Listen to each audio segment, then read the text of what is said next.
Bună dragilor și bine ați venit la previziunile pentru weekend 13-14 iunie. Să știți că este un weekend care vine așa cu un ajun de lună nouă, însă prima parte a zilei de sâmbătă poate să fie ușor mai apăsătoare. Nu înseamnă că e negativă.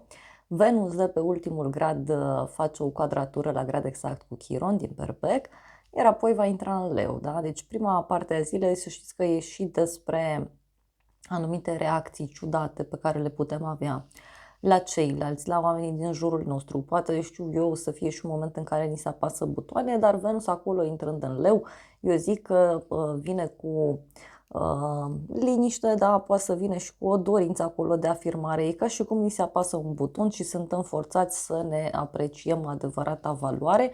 Însă a doua parte a zilei de sâmbătă vine și cu intrarea lunii în semnul Gemenilor și începe să se simtă luna nouă, care se va produce la grad exact luni. Însă, sâmbătă în a doua parte a zilei poate să fie cu multă inspirație, multe surprize, mult noroc, flirt, atenție pe dualitate, da? A doua parte a zilei de sâmbătă, pentru că e posibil ca multe lucruri să se suprapună și de asemenea a doua parte a zilei de sâmbătă ne invită să ne gândim de două ori înainte să spunem ceva. Acum, ziua de sâmbătă vine cu arcana majoră moartea și judecata.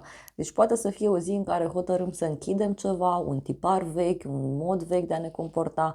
Poate să fie și o zi de sâmbătă care vine și cu eliberări pentru toată lumea.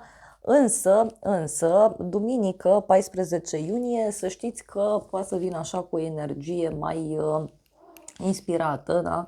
Duminică 14 iunie e mai mult despre libertate, vindecare. Acum, duminică, toată lumea o să fie curioasă să afle tot felul de informații de prin toate părțile și se va simți mult mai intens luna nouă din Gemeni.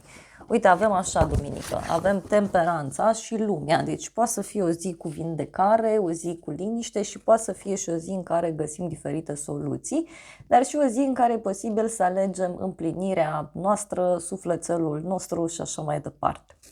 Bun, cam atât, da? Cam atât, repet, poate să fie și un weekend mai aglomerat cu tot felul de vești, decizii, surpriză. Da, motanul iar a venit, iar mă ceartă pentru că vrea să stăm împreună. Până acum a dormit lângă mine, acum s-a trezit. Da? Vrea și el să lucreze aici, să pună usul la treabă. Da. Hai să vedem acum ce zice și oracolul, ce spun frunzele de ceai. Ok. Iar la baza pachetului avem așa, o nouă casă, o nouă atitudine, foarte frumos, da? Deci poate să fie un weekend în care apar astfel de noutăți în viața noastră, însă să știți că această lună nouă care se va produce la grad exact luni, poate să aducă o resetare așa în viața fiecăruia, da? Avem aici Taurul, da, nu știu, e agresiv, punem pauză. Nu, gata, s-a liniștit.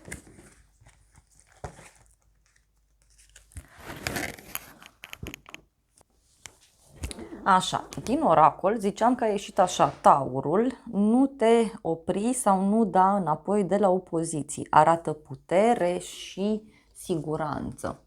Iar apoi avem așa, bărbatul a relaționa sau a comunica cu un bărbat.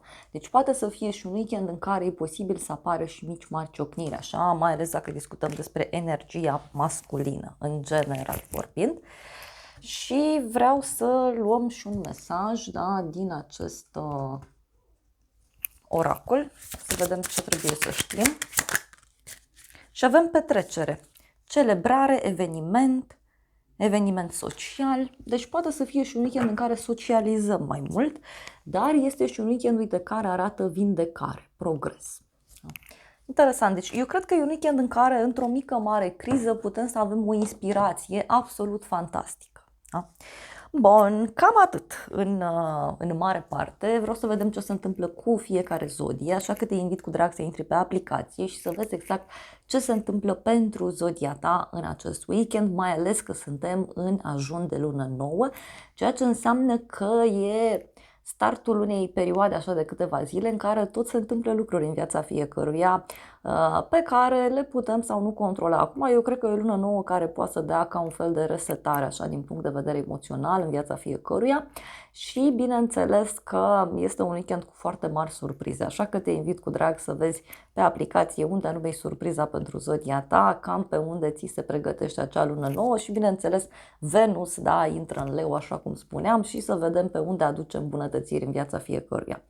Vă iubesc, vă îmbrățișez și ne vedem cu drag pe aplicație.